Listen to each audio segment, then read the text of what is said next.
today is the final installment in my Scottish adventure.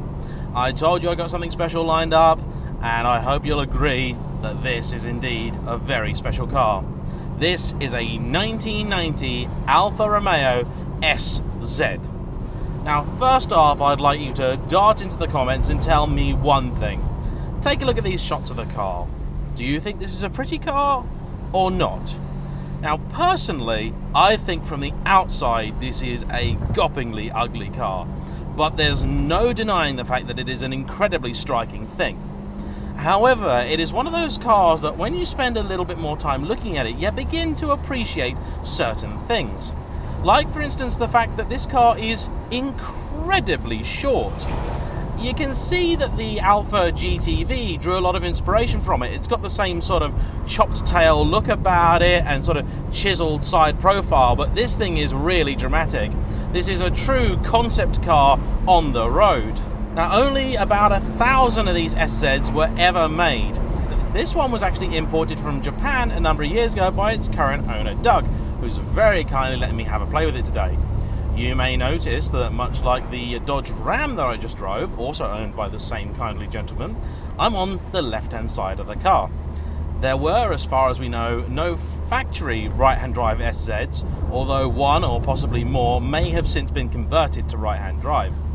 The other thing you start to appreciate when you spend a little bit of time in close proximity to one of these things is just how properly old-school Italian it is. I've been fortunate enough to spend some time with some beautiful old Ferraris, and there's a lot about this that really evokes that. You've got this fantastic proper leather dash in here, although the door cards are for some reason some sort of much cheaper vinyl. You've also got this brilliant bevy of very simple but beautiful dials telling you everything you really need to know. Crucially, we've currently got a full tank of fuel and an engine that seems relatively happy. Driving the car is actually pretty easy. You have to be quite deliberate with your gear changes. It's a very long throw, but the action is actually pretty positive. The steering's actually full of feel in the way you'd expect an old Italian car. Originally, these cars are fitted with some fairly trick Coney dampers, which are actually adjustable. You can set the ride height from in the car, so you can raise or lower the car's height electronically.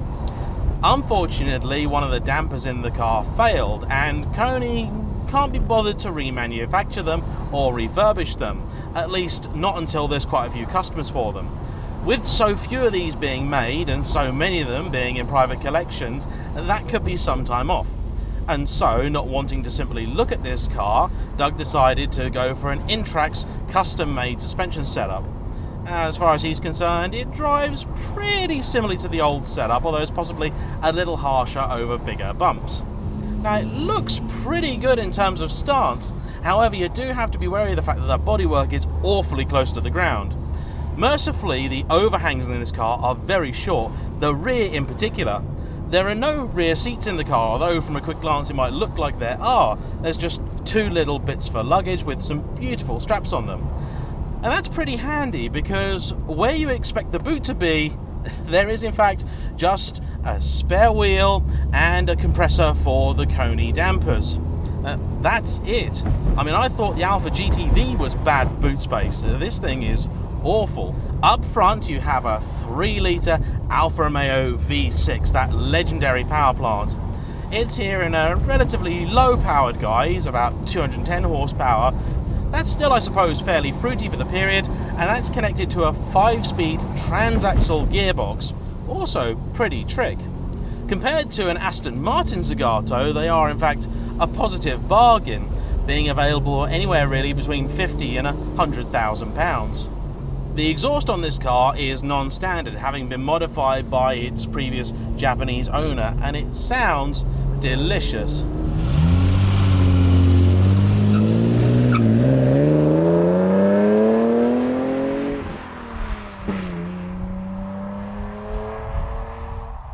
Not an especially quick car, I'm not really revving it out just yet, but it's just a glorious thing. Steering is actually really quite wonderful, exactly what you'd expect it to be. Now, one of the reasons I was quite so excited to drive this car is because it's one of the last rear-wheel drive Alfa Romeos before the modern period. Alfa went through a fairly dark patch of the best part of 20 years without really making a rear-wheel drive car. And I count the 8C as not really one of theirs as well, because underneath that was just a rebodied Maserati. Under the shell of this, you'll find some pretty tasty engineering. Apparently, much of the suspension componentry is derived from the Group A racing car, and that does mean that even from factory, it's pretty firm. The seats in this car are absolutely fantastic. Beautiful sculpted items with these big, thick wings that actually really do support you.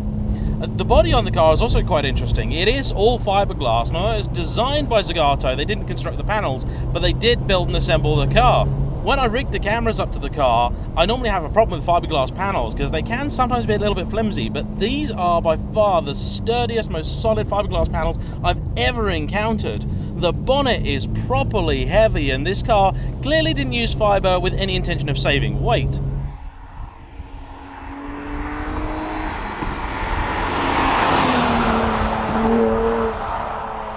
Here we are, this is living the dream.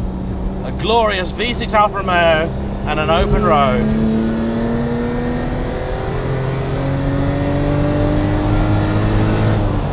The red line is only about 6,500 RPM, but it's enough. The car just sings. I can hear the note just delicately bouncing off the walls over there. And actually, I have to say, I've got this car's owner sat in the passenger seat, and I feel like he may have done it a disservice when talking about its handling. You certainly can't throw it down the road like you would a hot hatchback, but it really does talk to you. One thing you need to be wary of is this car's very short wheelbase. I mean, I never ever appreciated it until I looked at this one. I've seen an SZ in the wild before, very briefly, at a glance. I saw it in a distance and I thought, oh blimey, it's an Alfa SZ, and I sort of thought no more of it because I knew that I was going to be able to get a go in this one. But it's when I actually saw this and I realised just how short it is.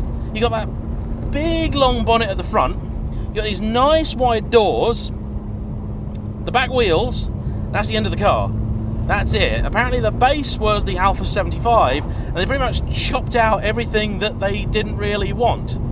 So I suspect when you are pushing on, if you do get things wrong in this, it's probably not going to be the friendliest thing on the limit.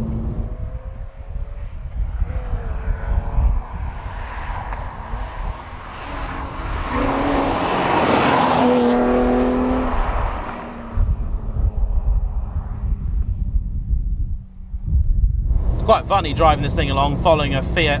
I can just imagine that I'm some sort of overly macho Italian man, full of big gold jewellery, smelling of a little bit too much cologne, going past, honking my horn at the pretty ladies. She wasn't a pretty lady. But that's fine, because we've got one here. Now the brakes do work, but they need a very firm shove to do their thing. I don't think I'm going to rely on them particularly, but you can get into a rhythm with this car. The steering's a little slower than some things I've driven recently, for example the TVR, but it's not imprecise. And the steering rack itself actually feels really tight.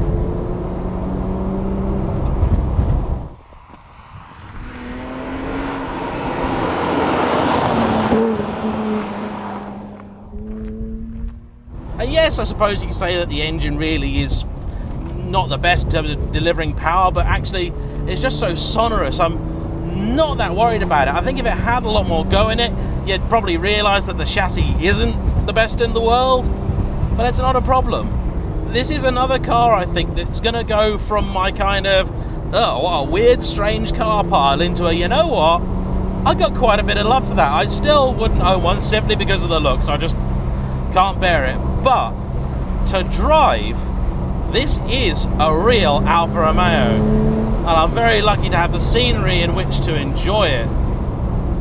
It's actually nicely well judged. The suspension, I think, works well with the car. The exhaust works well with the car. I mean, the interior is a magic place to be. Many times in the past, I've heard people talk about Alfa Romeo as being like a kind of budget, you know, higher volume Ferrari. And for the most part, I thought they were talking out their backside. But you get into this, and I go, yeah, that's exactly what this is, isn't it? It's basically a Ferrari kind of project car, or that's the vibe that I get. I'm doing the people at Alfa Romeo a disservice. I'm sure that they were quite fine working on this on their own.